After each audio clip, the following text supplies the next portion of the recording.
जय Hind. Rifleman Amit part 2 एक घटना फिर सामने आई है। मेजर ने 16 साल की नौकरानी से की बर्बरता। नौकरानी को पूरे दिन बिना कपड़ों के रखता था। ये मामला सामने आया है और बता दें ये मामला हिमाचल प्रदेश का है, जो कि एक नौकरानी आसाम से हिमाचल प्रदेश में मेजर के साथ गई थी और वो काम करने के लिए गई थी, उनके बच्चों की देखभाल करने के लिए गई थी। 16 साल की नाबालिग नौकरानी थी। बच्चों की देखरेख के लिए मेजर की पोस्टिंग हुई और वो हिमाचल प्रदेश में ले गए और उधर वो उनके बच्चों की देखरेख करती थी। मामला हुआ कि जो आसाम की ये लड़की रहने वाली थी, ये पहले आसाम में इनके साथ पोस्टिंग जब थी इनकी, तो आसाम में इनके साथ काम करती थी। तब ऐसा कोई दिक्कत नहीं थी, ये आराम से काम करती थी और अपने घर चली जाती थी।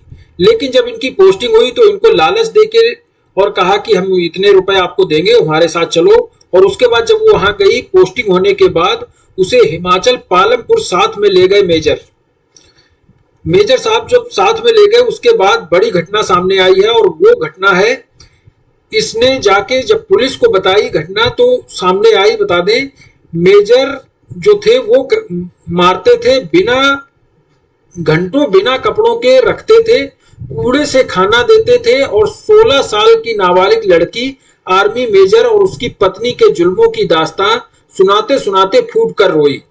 इसमें बड़ा दावा किया गया है कि उसके दिल में इतना दर्द था कि चिल्लाने लगी और यह कहकर मौजूद हर शख्स वहां की आंखें नम हो गई। उसकी बात सुनकर सभी जो थाने में मौजूद थे सबकी आंखें नम हो गई और उसने आरोप लगाया, आरोपी मेजर और उसकी पत्नी को गिरफ्तार कर लिया गया है। आर्मी मेजर और उसकी पत्नी पर 16 साल की नाबालिग नौकरानी को शारीरिक व मानसिक रूप से प्रताड़ित करने के आरोप लगे हैं। दोनों की गिरफ्तारी की गई है और इसमें कहा गया है पुलिस थाने में भारतीय दंड संहिता, SC/ST एक्ट और पास्को एक्ट के तहत केस दर्ज किया गया है। एसपी मयंक कुमार ने मीडिया में विस्तार से घटना के बारे में जानकारी दी है और भी कई खुलासे किए हैं। इसमें कहा गया है करीब 6 घंटे 6 महीने तक प्रताड़ित किया जाता था। मेडिकल जांच में लड़की के दांत टूटे मिले, उसके शरीर पर दागने के निशान बने। इसके बाद नाक की हड्डी टूटी मिली, जीभ पर भी गहरे घाव थे, पूरे शरीर में चोटों के निशान मिले। लड़की ने खुद को बताया कि उसे ज्यादातर समय बिना कपड़ों के रखा जाता था।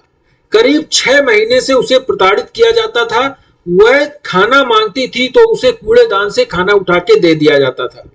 चोट से निकला खून चाटने को कहा जाता था, यानी कि जब उसको मारते थे उसके बाद उसको चोट लगती थी, उसके बाद जो खून निकलता था उसको चाटने के लिए कहा जाता था। पीड़िता ने आरोप लगाया कि उसे निर्वस्त्र करके पीटा गया। उसे जब तक पीटा गया जब तक उसको चोट नहीं लगी और खून नहीं निकलने लगा। उन्होंने उसे खून चाटने को कहा। उसके विरोध में उसने जब विरोध किया तो उसे कमरे में बंद कर दिया, बालों से पकड़कर घसीटा। मेजर और पत्नी उसे बेलन से मारती थी। और इसमें कहा है, वही आरोपी दंपति का कहना है कि वह लड़की की जो चोट लगी है वो सीढ़ियों से गिरकर लगी है। तो सीढ़ियों से गिरकर लगी है, उसके हर जगह चोट लगी है, तो इससे बड़े सवाल खड़े होते हैं। किसी तरह घर पहुंची और आप बीती बताई। बता दें, एसपी का कहना है आरोपी मेजर को नाबालिग को बच्चों की देखभाल के लिए रखा था और उसे अपने साथ हिमाचल प्रदेश पालमपुर में ले गए थे, जहां उन्होंने उसे प्रताड़ित किया। काफी कहने के बाद अपने घर जाने के लिए, आसाम जाने के लिए उसने कह दिया। परिवार की मेडिकल जांच कराई गई, पुलिस को मानने की शिकायत की गई, पुलिस को मामले की शिकायत दी गई और कहा गया, जिसके बाद पुलिस ने आरोपियों को गिरफ्तार कर लिया गया है। अब इनके खिलाफ पास्को और SC/ST एक्ट के तहत ये मुकदमा दर्ज किए गए हैं। तो बहुत बड़ी घटना हुई है। ऐसे सेना की बदनामी होती, इन बातों से बचना चाहिए। Thank you. जय हिंद।